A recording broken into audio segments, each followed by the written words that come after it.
Afternoon to you, Steve, here on Lifestyle on Phuket's Live 89.5 through until 3 o'clock. Now, regular listeners to the show know that we like to get a guest in the studio between 1 and 2. And I can tell you, today's guest has fought through the rains, through the floods, through everything to be here and goes by so many different names. So I shall call her Q for now, and then she'll explain a little bit more. Good afternoon and welcome, Q, to the studios of Phuket's Live 89.5. Thank you for being here. Oh, ciao, Steve. Thank you for having me. Okay, and it's good to see you here because you had a bit of a trials and tribulations to get here, didn't you? No, it was nuts out there. This is not like the normal short monsoon season at all. And you would know because you've been here for a few years now, haven't you? About 9. Oh, 9 years. Okay, Q, there's quite a few people who obviously know you out there, which is good, which is especially the business that you are in right now. But just tell us a little bit more about yourself before we start going on to what you're doing these days then.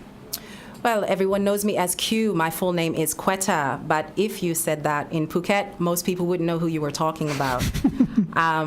Certainly, people call me Ms. Q because sometimes I can be a bit grand. Can't we all? And, of course, my moniker, my lifestyle blog, my events are under Everfly Miss Q. Everfly Miss Q. That's the full name, the whole rendition why we call Q, and I'll stick with Q because that's easier for me to say. So tell us a little bit more about yourself, where you were born and where you were brought up. Wow, I was born in Baltimore, Maryland, grew up in and around Baltimore, Maryland. Also went to school in Philadelphia. What a great part of the world, Philadelphia. No, absolutely. So, of course, grew up listening to Sound of Philadelphia, TSOP, sound, of course, Teddy Pendergrass, Harold Melvin and the Blue Notes. The OJs, the lot. Exactly. Listening to all of this, of course, on an 8-track. I'm telling my age here. But, originally. But certainly, I mean, it still is a place. So much great music is still coming out of Philadelphia. Did you get back there at all? I don't go home that much. This is my home now, Phuket. So I go home usually every 2 or 3 years. But you obviously got an interest in the music as well, being brought up on music like that. Any particular favourite artists? I mean, Harold Melvin and the Blue Notes, you said Teddy Pendergrass. Certainly the Shy Lights. I mean, if you want to name old school artists, I can name them all. I love them all. But, I mean, there's so many new school artists that are doing beautiful things coming out of L.A., coming out of New York, and certainly coming out of Philadelphia. Yeah. So you moved from Philadelphia where to then? Oh, gosh, you don't want to know this story. Okay, From Philly to L.A. to back to Philly, I mean, to New York twice. Right. And then I finally ended up in New York, was my last jumping off point in the States. My favourite city in the world. Really? I love New York. What's your favourite part of New York? Obviously Greenwich Village. Really? And I also like Central Park because it's got the plaque and obviously the John Lennon connection there as well. Okay, so, fair enough. Fair enough. I like that kind of stuff. But New York, what a great place. If you've not been, you've got to go. It is amazing. It is 24/7, isn't it? No, New York is full on. It's always awake. There's always something to do, always someplace to eat, always someplace to dance. I mean, I've been fascinated with New York since I was in my teens. And so I got a chance to live there when I was, about 20? Great time. And then I came back again in my late 20s and lived there before I moved to Phuket. So what actually brought you to Phuket then? Well, I came here to kind of what everybody's looking for, to take a deep breath, to sit on a beach, to kind of figure out what I wanted to do next, and fell in love with it. Also fell in love and stayed. Okay. But I didn't quite stay because I did also make a detour to Rome. Yeah. Where I actually fell in love with my husband. That's nice. What a great place to do it. If you're going to fall in love in a place in the world, fall in love in Rome. That's the best way to do it as well. All roads lead to Rome, definitely. Absolutely. So can I just touch back on New York? Because 2001, you were in New York at the time, weren't you? Yes. Had been working for Lehman Brothers. How'd you really? As an event coordinator. And that's in the World Financial Center. If you know that area, the World Financial Center is adjacent to the World Financial Center. It's all part of one complex, that's essentially, just across from each other. So I walked through the World Trade Center every day on my way to work, and usually about 9:30 because I was never on time. Right. And fortunately for me, I was downsized 1 week before September 11th. Wow. And woke up that morning to what was happening. And, of course, the whole city was in panic. One thing I have to say, though, what I was really pleased and proud about was the fact that the city had things under control. You never felt like it was chaos. You felt like the government, the city, the municipality had it under control, and that the world was not about to end because of it. And I remember feeling good about that, so I could then go and volunteer at the hospitals or go to visit friends who were in the hospitals without feeling that the city was in an uproar. It wasn't. I mean, it definitely was very calm, was not chaotic. They shut down the city. They shut down all egress in and out of the city. Taxis were not running. Public transportation was not running. The streets were empty, which you never see in New York City. That's true, because I actually left New York on one of the last flights out of JFK to the UK. And where I was staying in New York was around the corner from one of the fire service departments. And those guys, obviously, this is pre-September the 11th itself, a couple of days before, you'd have a great banter with those guys, and they were great guys. And, of course. and you're quite right, that New York is unique in itself, and unfortunate situation that happened on that particular day. Of all the places in the world, they probably were prepared the best. If you understand what I mean. No, I totally hear you, and I do believe that. I mean, now I've also lived in LA during the earthquake.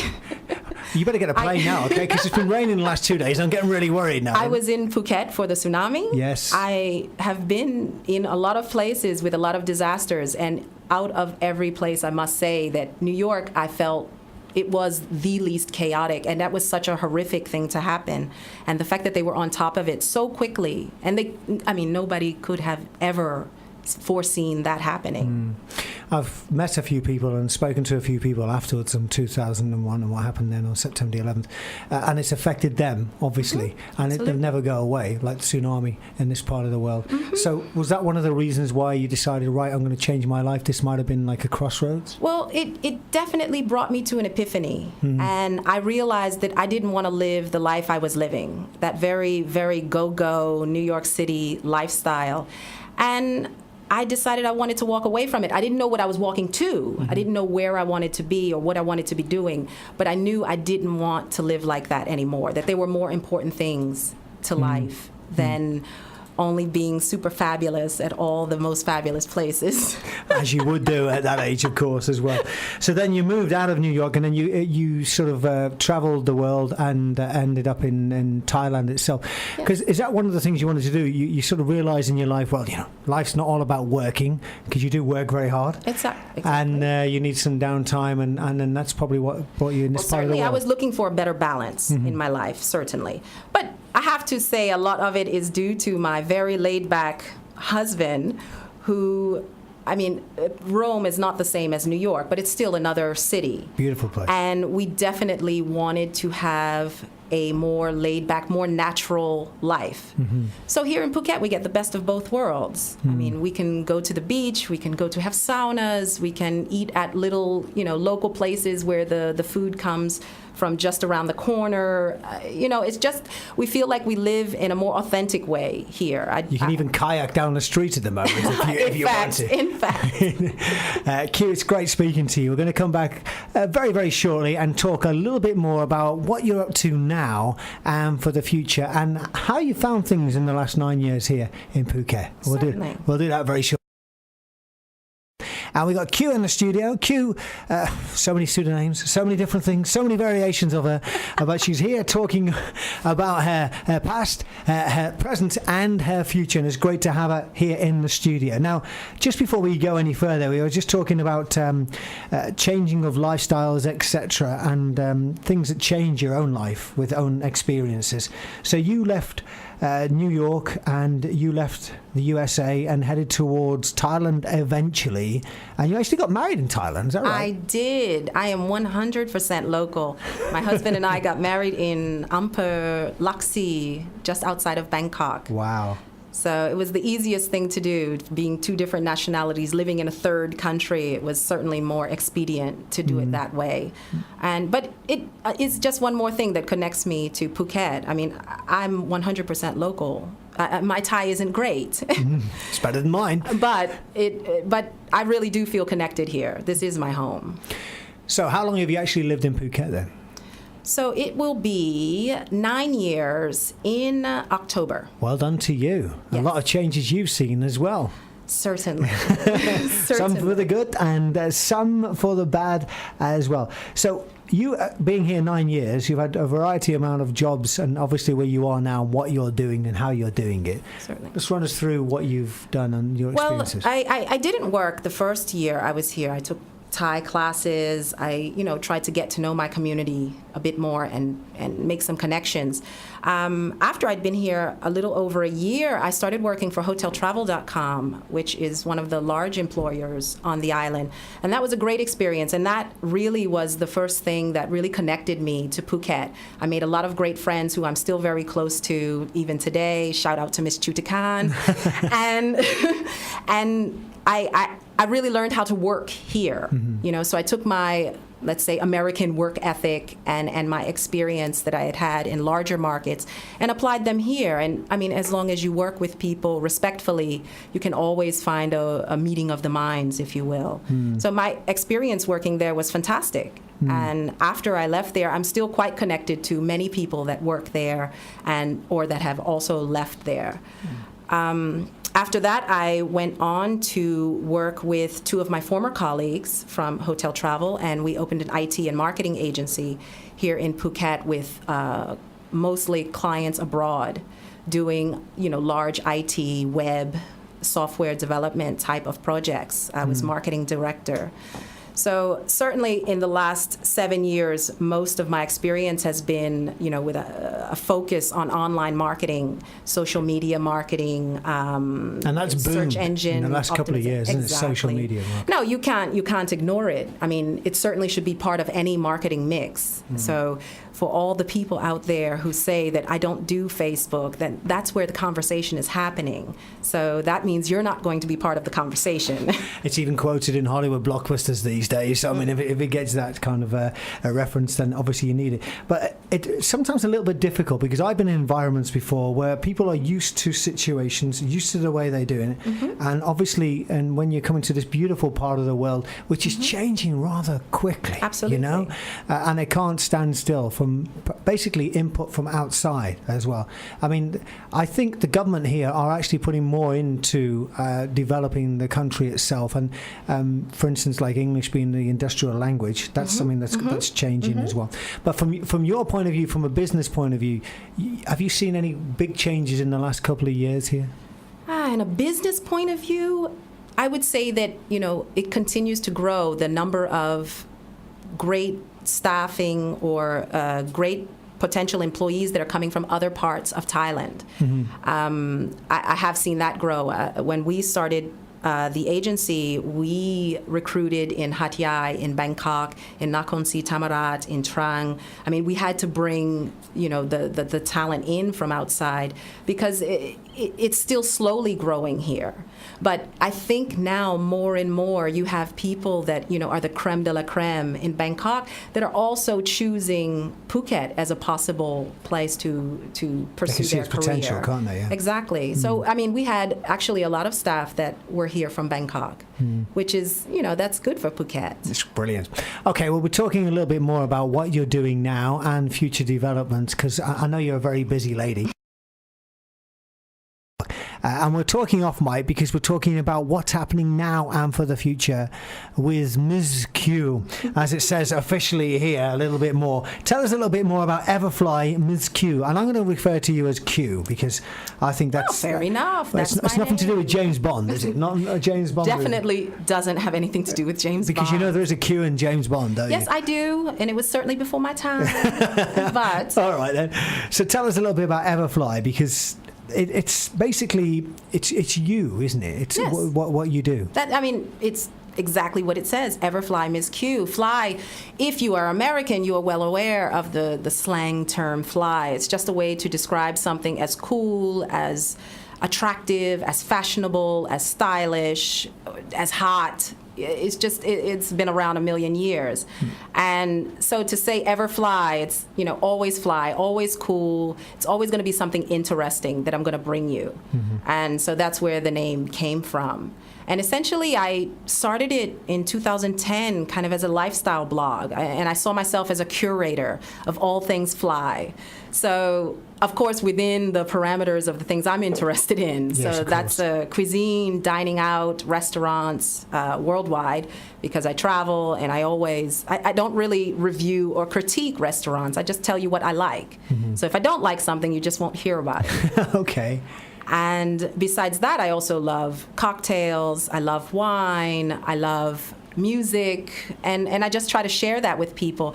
A lot of times people don't know which way to go. They're looking for recommendations, and I've always been in that position. I was a concierge for the Four Seasons hotels. I've always been in that position to tell people what to do or what might be interesting.